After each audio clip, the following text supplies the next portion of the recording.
बिस्मिल्लाहिर्रहमानिर्रहीम, अस्सलाम वालेकुम।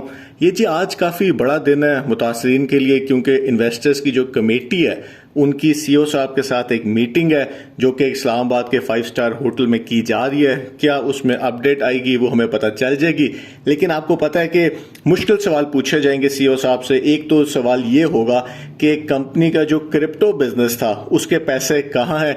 दूसरा एक सवाल होगा कि जी आपके जो इतने ममालिक के अंदर कारोबार थे वो क्या बना, उसका वहां से पैसे क्यों नहीं दिए जा रहे। और आपको पता है कि जो ये मुश्किल सवाल जो है वो वक्त के साथ साथ उनका हमें जवाब मिल जाता है। जैसे जब काफी प्रेशर पड़ा था आज से कुछ अर्सा पहले, तो कंपनी ने मान लिया था कि हमारे अकाउंट्स फ्रीज हैं। उससे पहले वो नहीं माने थे और हम आपको विड्रॉ नहीं दे सकते। ये उस वक्त की बात है जब सीईओ साहब गिरफ्तार बिल्कुल होने वाले थे। इसी तरह इन्हीं मुश्किल जो सवाल हैं कि क्रिप्टो का क्या बना, हमारे कारोबार का क्या बना जो कि इतने ममालिक में था, 28 ममालिक में कहा जाता था, उसके हवाले से कंपनी की एक बड़ी स्टेटमेंट सामने आ गई है।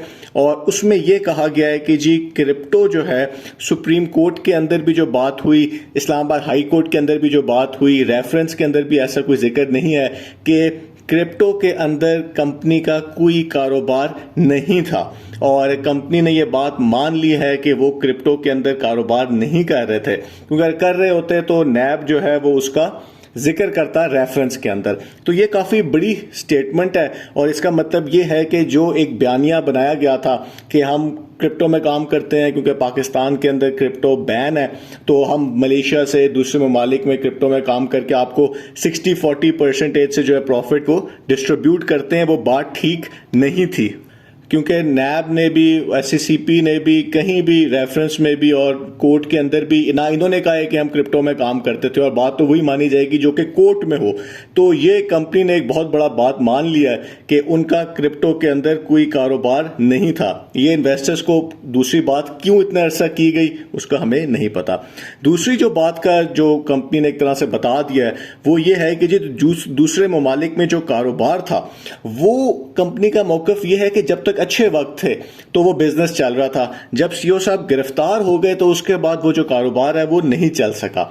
और बात समझ आती है, लेकिन जो यहां पे सोचने वाली बात है वो ये है कि मलेशिया के अंदर इनका कारोबार जो था उसको गैर कानूनी डिक्लेयर किया गया है। एक है कि जो आपका कारोबार हो, आपका सीईओ गिरफ्तार हो जाए किसी भी वजह से, जैसे पाकिस्तान में भी ऐसा होता है कि जो जंग ग्रुप के मालिक थे वो गिरफ्तार हो गए तो उनका अखबार तो चलता रहा, या चले प्रॉब्लम्स आ गई होंगी उनको।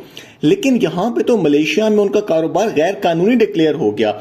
आपने हमारी वीडियो देखी होगी, हमने आपको एविडेंस दिखाया कि स्पेन के अंदर इनका कारोबार गैर कानूनी डिक्लेयर किया गया, और वो उस वक्त किया गया था जब सीईओ साहब गिरफ्तार नहीं हुए थे। तो ये भी, लेकिन आपको पता है कि जब कानूनी मसाइल आते हैं तो फिर वो ढेर सारे आते हैं।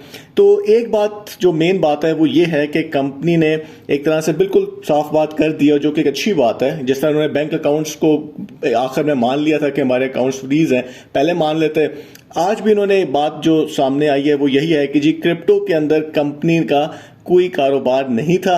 और इसकी कंपनी ये मौकफ पेश कर रही है कि जी ना नैब ने कहा, ना कोर्ट में डिस्कस हुआ, ना सुप्रीम कोर्ट में किसी ने कहा, तो ये जो बयानिया था वो ठीक नहीं था। देखते हैं कि जी मीटिंग का क्या नतीजा आता है। बहुत बहुत शुक्रिया।